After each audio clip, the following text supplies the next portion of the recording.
जिस व्यक्ति के भीतर प्रेम का भाव होता है, करुणा होती है, जिसके हृदय में श्रद्धा का फूल खिलता है, वह व्यक्ति सहज भाव से सेवा करता है।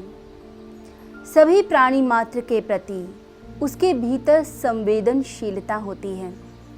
वह सेंसिटिव होता है इस यूनिवर्स के लिए, इस प्रकृति के लिए। जब प्रेम का भाव, करुणा का भाव आपके भीतर आना शुरू होता है, तब आप समस्त प्राणी मात्र के कल्याण के लिए सोचते हैं। तब आप स्वार्थी नहीं होते, तब आप निस्वार्थ भाव से जीवन को जीते हैं।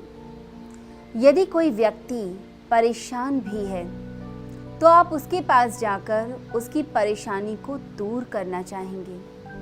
आप उस समय अपने बारे में नहीं सोचेंगे, आप दूसरे व्यक्ति की खुशी के बारे में सोचेंगे। आपको लगेगा कि दूसरों की खुशी में ही मेरी खुशी है।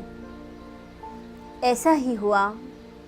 दक्षिण में रामानुज अपने बेटे को आज्ञा देते हैं कि तुम बाजार जाओ, बाजार जाकर कुछ अच्छे फल लेकर आ जाओ। उनका बेटा मार्केट में जाकर फ्रूट्स लेने के लिए गया। पूरा दिन उसका बीत गया, परंतु उसे अच्छे फल नहीं मिले। आखिरी में जब वह एक दुकान पर पहुंचा तो वहां जाकर जैसे ही फल लेने गया, तभी उसके सामने एक व्यक्ति आ गया। वह व्यक्ति बहुत ही बूढ़ा था और साथ ही साथ भूख से विचलित था, बिलख कर रो रहा था। अब बच्चे के मन में कोमल भावनाएं उठने लगी। उसके हृदय में आया कि मैं अपने लिए, अपने परिवार के लिए फल ले रहा हूँ और इधर यह बूढ़ा व्यक्ति यह भूख से बिलख रहा है, यह रो रहा है। मैं कैसे अपने परिवार के लिए फल ले सकता हूँ? उस बच्चे ने तुरंत अपना निर्णय बदल लिया। उसने उस वृद्ध को पैसे दिए और कहा, तुम जाकर भोजन करो, और वापस खाली हाथ अपने पिता के पास आ गया। जब पिता ने पूछा कि तुमने क्या किया, पूरा दिन बिता दिया और फल भी लेकर नहीं आए, तब वह बच्चा बोला कि पिताजी, मेरे सम्मुख एक भूखा व्यक्ति आया, मैं उसका रुदन नहीं देख पाया, उसका रोना नहीं देख पाया। मेरी आंखों में आंसू आ गए।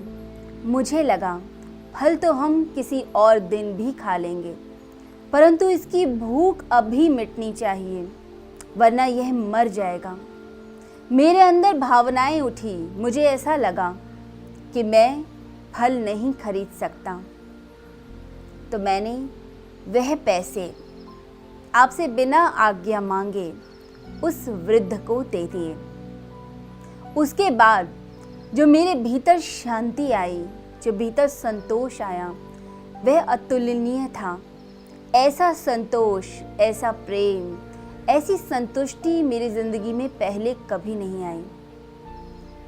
उसके पिता देखकर अचंभित हो गए और कहने लगे, पुत्र, तुम एक दिन एक महान संत बनोगे, क्योंकि तुम्हारे भीतर बचपन से ही इतनी कोमल भावनाएं हैं। तुम इतने संवेदनशील हो, दूसरे की भावनाओं को समझने लग गए हो।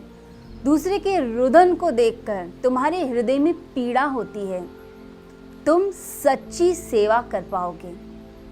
और कहा जाता है कि बाद में वही बच्चा बड़ा होकर दक्षिण का एक प्रसिद्ध संत बना, संत रंगदास।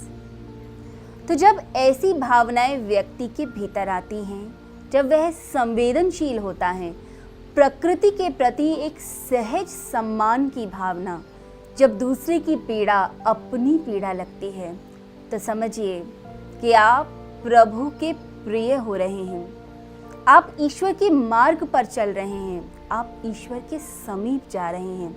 और जब हम ईश्वर के समीप जाते हैं तो व्यक्ति के भीतर अपने आप ही शांति की, आनंद की लहरें उठती हैं और उसके आसपास का आभा मंडल भी शांतिमय होता है।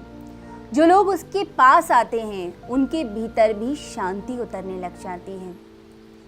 जब लोग साधना करते हुए, अपने पापों को गलाते हुए इस प्रकार से आगे बढ़ते जाते हैं तो वह मानवता का कल्याण करते हैं, समाज की सेवा करते हैं और उनके भीतर की जो किरणें हैं शांति की, वह समाज में भी फैलती हैं।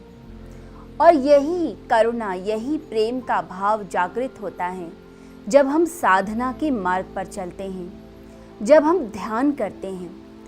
जो लोग ध्यानी होते हैं, जो लोग साधना के पथ पर चलते हैं, उनके भीतर यह करुणा का भाव तो होता ही है, उनके भीतर सेवा का भाव तो आता ही है।